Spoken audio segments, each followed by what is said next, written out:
오늘 저희들이 주시는 은혜의 말씀은 마태복음 24장 32절부터 35절까지의 말씀입니다.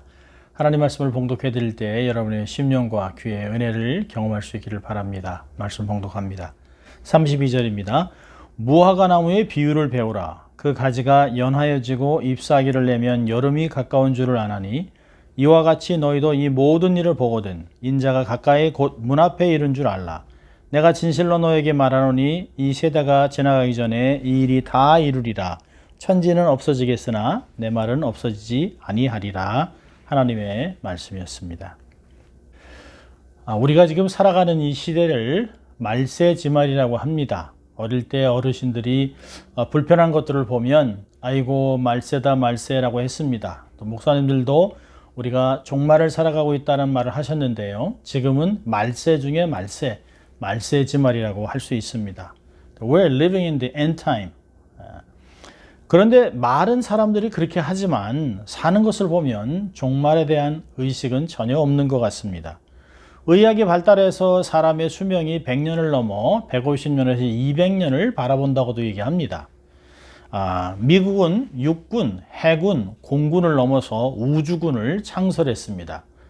미국은 1시간에 지구의 반바퀴인 1만 마일을 나를 수 있는 초고속 비행 전투기를 발명했다고 발표했습니다.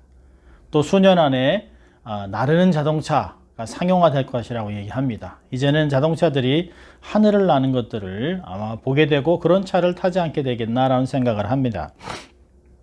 예측할 수 없을 정도로 너무나 빠른 과학의 발전 때문에 역사상 이제같이 편했던 시대는 없었던 것 같습니다. 그래서 그런지 사람들이 과학을 신뢰하고 또 자기의 지성을 신뢰하면서 내세나 종말에 대해서는 전혀 관심을 갖지 않고 있습니다. 이래 종말이 오겠어? 세상이 이렇게 좋은데 이렇게 발달하는데. 그런데 코로나 사태로 덜컥 온 세상이 멈춰버렸습니다. 세상 도처에 50일 이상의 폭우로 홍수, 산사태, 지진, 토네이도, 지구가 몸살을 앓고 전 세계 사람들의 울부짖음이 아우성이 들리고 있습니다. 많은 사람들이 하늘이 노한 거 아니야? 종말이 정말 오는 거 아닌가? 라고 하는 말들을 합니다. 사람들과 많은 학자들은 역사는 돌고 돈다라고 얘기합니다만은 아닙니다. 성경은 창조로부터 종말까지 직선의 역사관을 말하고 있습니다. 반복하지 않습니다. 하나님의 뜻대로 직선으로 마지막까지 진행될 것입니다. 자, 오늘은 예수님의 이유 20번째로 무화과 나무라는 제목으로 은혜와 도전을 받으려고 합니다. 자, 오늘 본문의 배경을 좀 볼까요? 우리가 지난주에 봤던 22장의 왕의 아들의 혼인잔치 이후에 예수님은 바리새인들과 서기관들, 율법사들과 차례대로 논쟁을 했습니다. 그리고 23장에 가서는 이 외식하는 자들에게 화 있을진저라고 7번이나 저주를 퍼붓습니다. 그리고 24장에서부터는 본격적인 감람산 강설을 시작하십니다. 오늘 24장은 초반부에 보면 예수님께서 제자들과 함께 감람산의 높은 곳에 오르셔서 그 높은 곳에서 예루살렘 도성을 아래로 내려다보시면서 하신 말씀입니다. 2절에 주님 이렇게 말씀하셨습니다. 제자들에게 너희가 이 모든 것을 보느냐? 내가 진실로 너희에게 이르노니 돌 하나도 돌 위에 남지 않고 다 멸망할 것을 말씀하셨습니다. 자, 그러자 제자들이 종용이 물었습니다. 주님, 언제 예루살렘이 멸망하겠습니까? 또 그때가 가까웠음을 세상 끝에는 무슨 징조가 있겠습니까? 라고 두 가지를 물었습니다. 우리가 오늘 읽지 않았습니다만 4절부터 31절까지 특별히 26절까지 마지막 날에 일어날 일들 또 종말 끝에 있는 다양한 징조들을 길게 나열해서 설명하셨습니다. 그리고 난 후에 오늘 32절에 제자들에게 무화과 나무의 비유를 배우라 라고 이야기하셨습니다. 자, 오늘 핵심 교훈은 한 두 가지로 볼 수 있는데요. 하나는 무화과 나무입니다. 32절에 무화과 나무의 비유를 배우라. 그 가지가 연하여지고 잎사구를 내면 여름이 가까운 줄을 아나니. 여러분, 왜 무화과나무일까요? 무화과나무는 포도나무와 같이 함께 이스라엘을 대표하는 나무입니다. 무화과나무는 지중해와 또 중동 그 지방의 독특한 기후에서 6월절이 있는 4월부터 초막절이 있는 10월까지 5번이나 열매를 맺습니다. 6월절쯤에 처음에 맺히는 첫 열매에는 그 설익은 무화과나무로 히브리어로 파게라고 부릅니다. 이후에 순차적으로 4번 열리는 무화과는 당도가 높은 테아나라고 부릅니다. 무화과를 뜻하는 fig라고 하는 영어 단어는 파게에서 왔습니다. 히브리어 중에 집이라고 하는 베이트라는 단어가 있는데요. 베들레헴 할 때도 베이트레헴, 빵의 집이란 뜻이 있습니다. 이 베이트라는 단어가 합성해서 무화과의 집이라는 단어인 벳바게, 베다니라고 하는 두 동네가 있습니다. 그러니 그 무화과가 얼마나 많이 열려 있었으면 그 지역을 벳바게, 또 무화과의 집이라는 단어를 사용했겠습니까? 유대인들에게 무화과나무는 이스라엘의 사계절을 정확히 알려주는 나무입니다. 겨울에 모든 잎이 떨어져서 회색의 앙상한 가지가 남은 무화과나무는 여름이 다가오면 가지가 연해지고 작은 잎과 첫 무화과나무 열매인 파게를 맺습니다. 이때를 3월, 4월인 해당하는데요. 봄이라고 할 수 있습니다. 그리고 5월부터 10월까지 잎사귀가 커지면서 두 번째 무화과나무 당도가 높은 테아나를 4번 정도 반복해서 열매를 맺습니다. 이때가 바로 여름입니다. 11월이 되면 무화과의 수액이 흘러나와 끈적거리고 공기 중에 흙먼지가 열매와 잎사귀에 달라붙어 지저분하게 보입니다. 이때가 바로 가을이 됩니다. 여러분, 무화과나무가 이렇게 사계절을 알려주지만 오늘 말씀에서는 특별히 여름을 말하고 있습니다. 주님께서 종말 이야기를 하는데 왜 여름을 말하고 있을까요? 유대인들에게 여름은 무엇을 상징할까요? 우리가 한국 사람들은 여름하면 시원한 냉면, 또 수박, 과일 화채, 또 팥빙수 이런 것들을 떠올립니다. 그런데 유대인들은 여름 하면 한 해의 끝, 종말을 떠올립니다. 히브리어로 여름이라는 단어와 종말이라는 단어는 어원이 같습니다. 여름은 카이츠라고 하는 히브리어를 쓰고 종말은 캐츠라고 하는 히브리어를 씁니다. 어원이 같습니다. 보통 우리가 사계절 얘기할 때 봄, 여름, 가을, 겨울 이렇게 얘기합니다. 근데 유대인들은 사계절을 가을, 겨울, 봄, 여름, 그래서 여름이 끝이 됩니다. 여러분, 유대인들에게 가을이 시작인 이유는 이스라엘의 새해가 음력으로 9월과 10월이 시작이 되기 때문에 그렇습니다. 유대인들은 유대력의 기전 달력을 기준으로 7째 달인 그 티슈레의 첫째 날을 10년으로 지킵니다. 그래서 2021년 유대인들에게 새해 첫날은 9월 6일 다음 주 주일이 됩니다.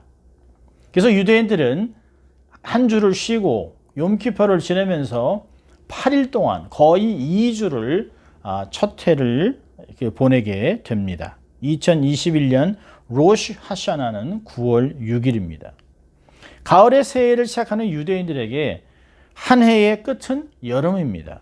그래서 유대인들에게 여름이 가깝다라고 하는 말은 한 해가 끝난다, 종말이라는 뜻으로 이들이 듣습니다. 마지막이라고 하는 말로 듣습니다.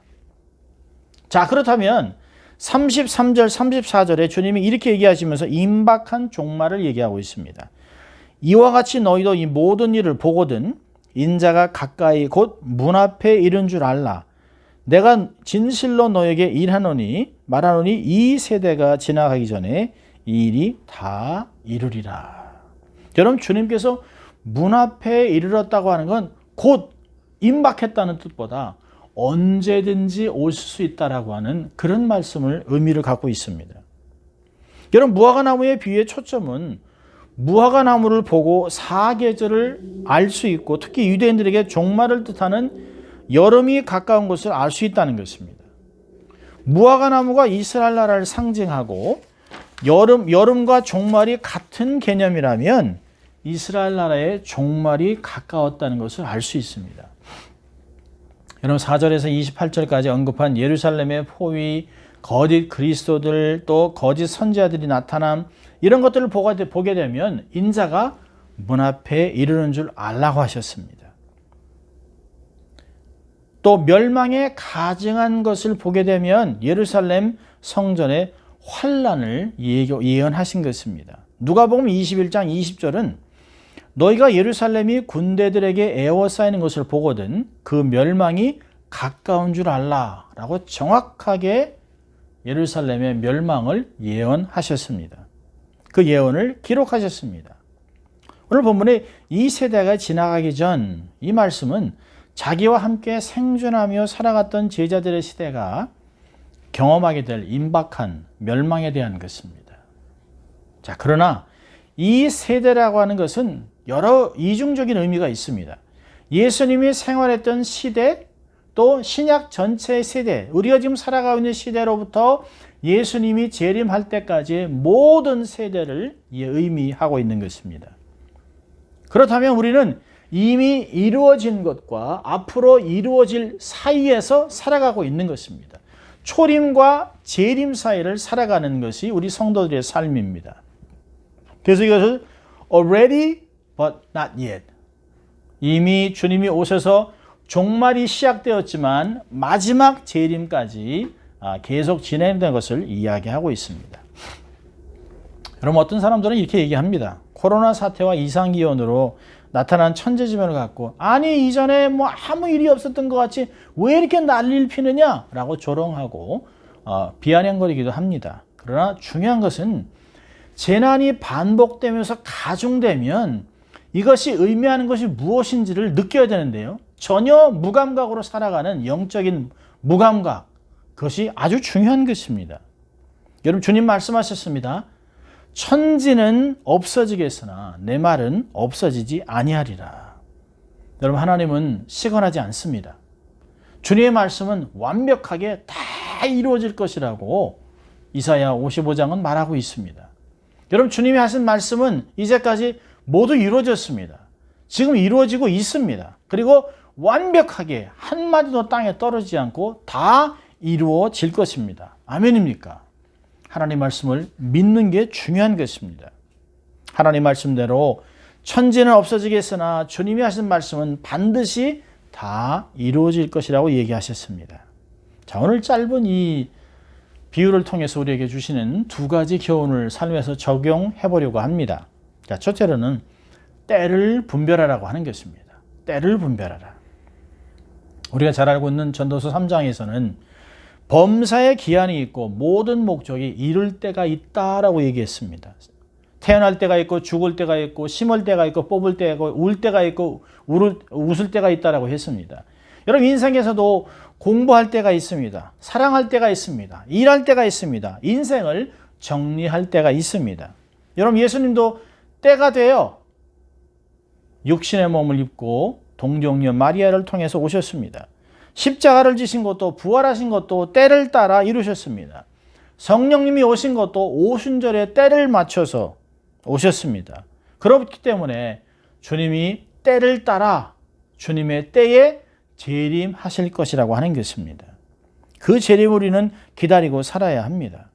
여러분, 오늘 예수께서 그 무화과 나무의 비유를 하신 것은 바로 이러한 때를 분별하라고 하신 말씀입니다. 여러분, 바울은 로마서 13장 11절 12절에 이렇게 경고합니다. 너희가 이 시기를 알거니와 자다가 깰 때가 벌써 되었으니 우리의 구원이 처음 믿을 때보다 가까웠음이라. 밤이 깊고 낮이 가까웠으니 그러므로 어둠의 일을 벗고 빛의 갑옷을 입자. 여러분, 참 중요한 말씀이 있는데요, 우리의 구원이 처음 믿을 때보다 시간이 갈수록, 세월이 지날수록 처음보다 점점 가까워진다는 것이, 주님 만날 날이 점점 가까워진다는 것이죠. 그래서 과거보다 지금이 좋은 것입니다. 이전 과거가 왜 이렇게 좋으냐, 이전의 것이 좋다라고 하지 말라는 것이, 이것이 지혜가 아님이라고 전도서는 이야기하고 있습니다. 주를 만날 날이 가까이 오기 때문에 우리의 성숙을 기뻐하는 것입니다. 베드로전서 4장 7절에 만물의 마지막이 가까웠으니 그러므로 너희는 정신을 차리고 근신하여 기도하라고 이야기했습니다. 무지중에 종말을 맞지 않도록 준비하라고 하는 것입니다. 사도 바울은 에베소 5장에 이렇게 권면합니다. 그런즉 너희가 어떻게 행할 것을 자세히 주의하여 지혜 없는 자같이 말고 오직 지혜 있는 자같이 하여 세월을 아끼라.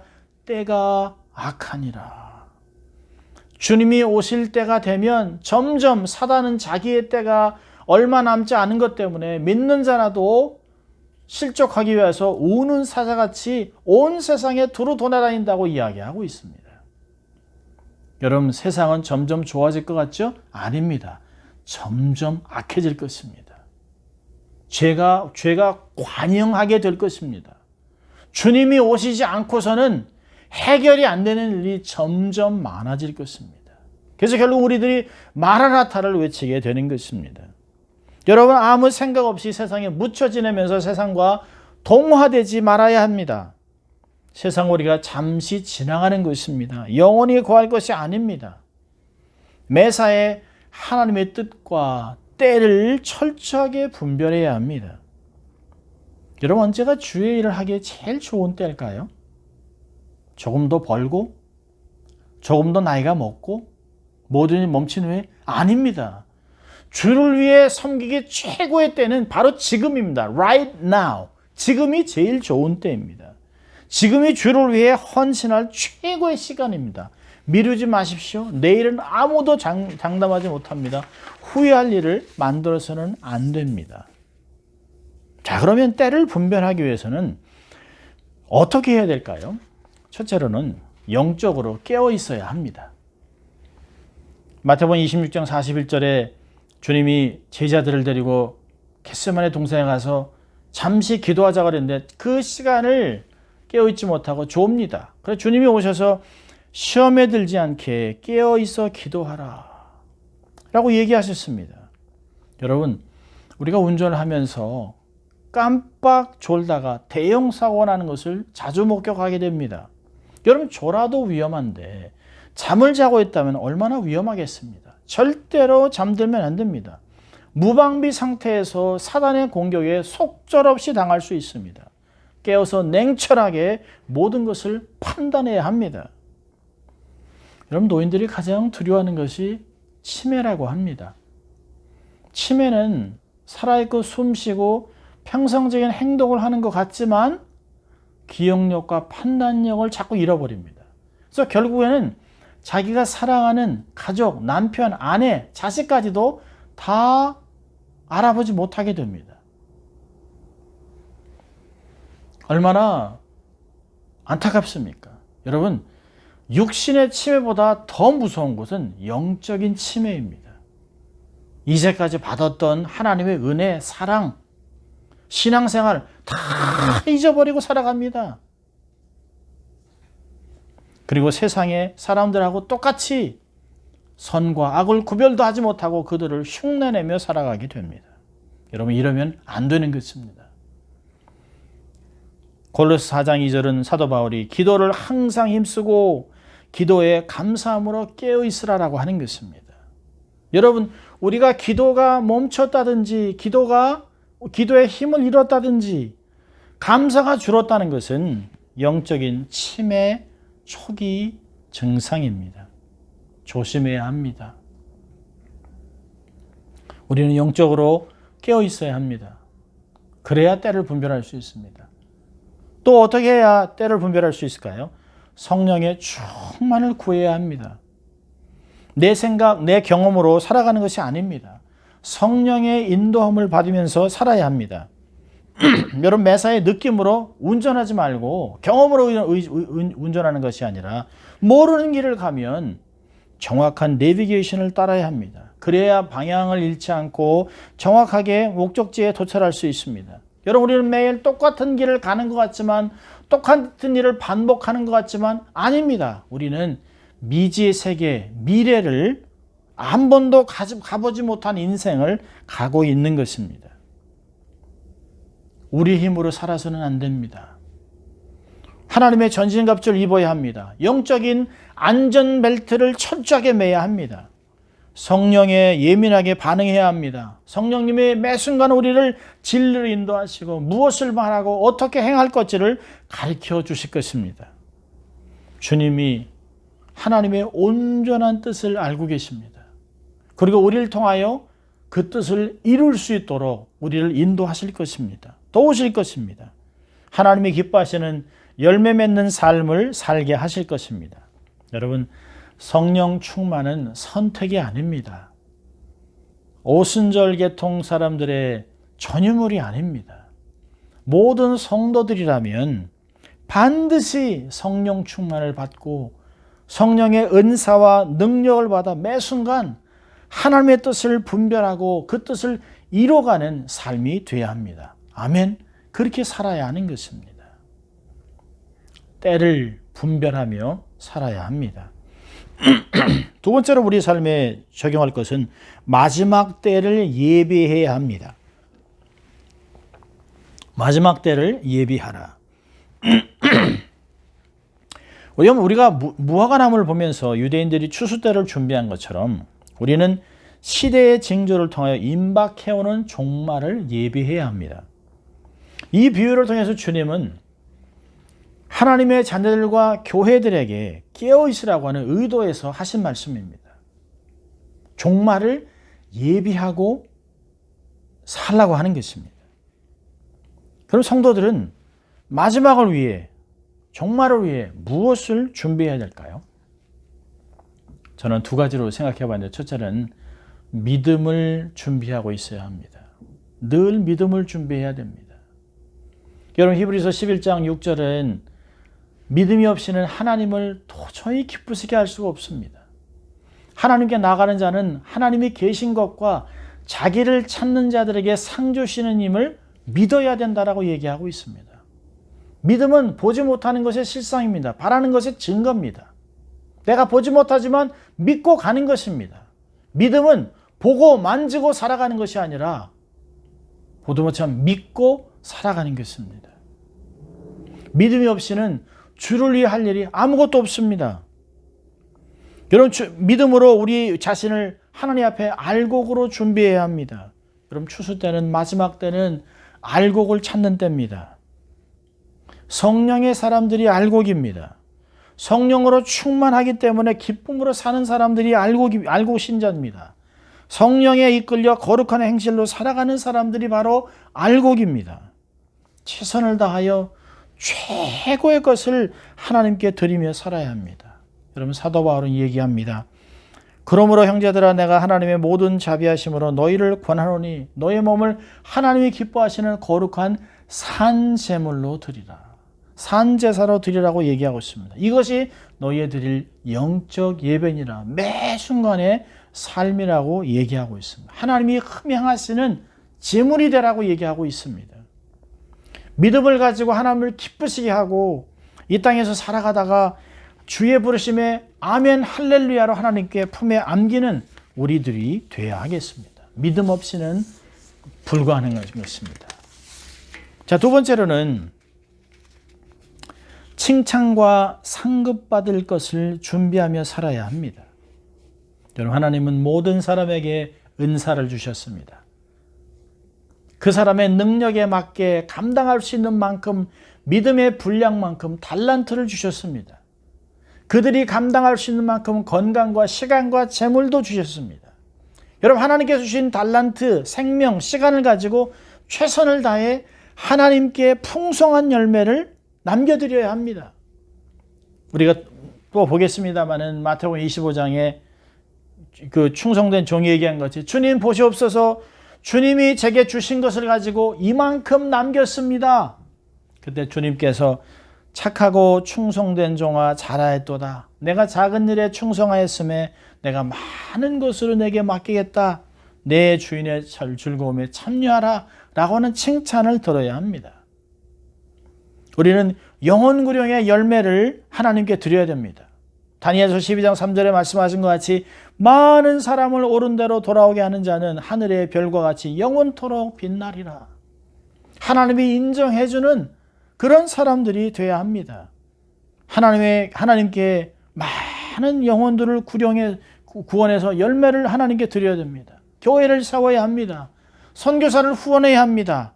가난한 자들을 예수님의 사랑으로 돌봐야 합니다. 세상에 빛이 돼야 합니다. 소금이 돼야 합니다. 빛의 열매를 맺어야 합니다. 여러분 삶의 마지막까지 목숨을 걸 비전을 가져야 합니다. 그래야 디모데후서 4장 7절에 그 바울이 고백한 것 같이 나는 선한 싸움을 싸우고 나의 달려갈 길을 마치고 믿음을 지켰다고 얘기하는 것입니다. 이렇게 고백한 자들에게 하나님이 생명의 면류관을 주실 것입니다. 죽도록 충성하라. 그리하면 내가 생명의 면류관을 내게 주겠다라고 계시록 말씀하셨습니다. 하늘나라에 받을 상급을 쌓으십시오. 하나님께 드리고 바치고 헌신하고 영혼구령에 힘을 쓰십시오. 여러분 평상시에 최선을 다한 사람들, 학생들도 평상시에 예수 뻑쏘기 열심히 하고 최선을 다하고 선생님이 가르쳐준 대로 열심히 준비한 학생들은 시험이 두렵지 않습니다. 마지막이 두렵지 않습니다. 오히려 시험을 기다립니다. 마지막 때를 기다립니다. 왜냐하면 잘 치르고 나면 받을 상급이 있기 때문입니다. 좋은 성적을 받게 되고 칭찬을 받게 되고 부모님들께도 기쁨이 되는 그런 시간이고 자기한테는 얼마나 기쁨이 되겠습니까? 영광이 되겠습니까? 야, 이렇게 열심히 하니까 좋은 성적도 받고 상급도 받는구나. 두려움이 없습니다. 평상시에 신앙생활을 잘한 사람들은 주님이 부를 때 두려움이 없습니다. 죽음이 두렵지 않습니다. 주님을 만날 날에 마지막에 좋은 결과인 상급을 기대하며 사시기를 바랍니다. 여러분은 어떤 상급을 기대하고 어떤 것들을 쌓아 놓으셨습니까? 좀과 동록이 해할 수 없는 하늘나라의 상급을 쌓는 여러분 되시기를 바랍니다. 자, 말씀을 이제 마치려고 합니다. 여러분 주님의 재림은 반드시 임할 것입니다. 그리고 속히 임할 것입니다. 여러분 천재지변을 보십시오. 점점 더 자주 일어납니다. 이제까지 1000년 동안 이루어졌던 지진, 천재지변, 홍수보다 이제 앞으로 점점 더 많이 이루어지고 있습니다. 지난 1000년보다 10년 동안 벌어진 게 더 많다라고 과학자들은 이야기하고 있습니다. 점점 가속화되고 점점 가중될 것입니다. 여러분 주님이 종말의 예고편을 온 세상에 펼쳐 보이고 있습니다. 여러분 종말은 성도들에게는 기쁨이요 즐거움이요 환희의 순간입니다. 평생을 사모했던 그 주님을 만나는 시간이기 때문에 즐거움과 행복과 상급을 받는 시간입니다. 그러나 반면에 주님을 모르는 자들에게는 영원히 멸망하는 형벌의 두려운 시간이 되는 것입니다. 계시록에 얘기한 것 같이 산아 바위야 나를 숨겨다라고 얘기할 정도로 두려움 속에 갇히게 됩니다. 여러분 이것을 보면 마음을 잘 관리하고 주님 만날 준비를 하면서 아직도 주를 모르는 잃어버린 영혼들에게 손을 내밀어 예수가 살 길이라고 오직 예수만이 구원의 길이라고 우리가 알려주어야 하는 것입니다. 믿음으로 어려운 시간을 인내하면서 감당하고 주의 오심을 알리는 충성된 여러분 되시기를 주의 이름으로 축원합니다. 기도하겠습니다. 하나님 아버지 감사합니다. 오늘도 저희를 말씀 앞으로 초청하시고 또 주님의 재림에 대하여 다시 한번 경고해 주시고 알려주신 것 감사합니다. 하나님 주의 말씀 우리가 잘 순종하고 주의 재림을 준비하며 주의 많은 자들에게 주의 오심을 전하고 살아갈 수 있도록 도와주시고 주를 만나 받을 상급을 쌓아가는 저희들이 될 수 있도록 하나님 축복하여 주시옵소서. 코로나 상황 속에서 절대로 낙심하지 않게 하시고 주의 뜻이 무엇인지 잘 깨달아 우리가 믿음을 더 견고하게 하는 그런 시간으로 만들어갈 수 있도록 주님 축복하여 주시옵소서. 감사하고 예수님 이름으로 기도합니다. 아멘. 한 주간도 말씀과 기도로 승리하시는 여러분 되시길 바랍니다. 사랑하고 축복합니다.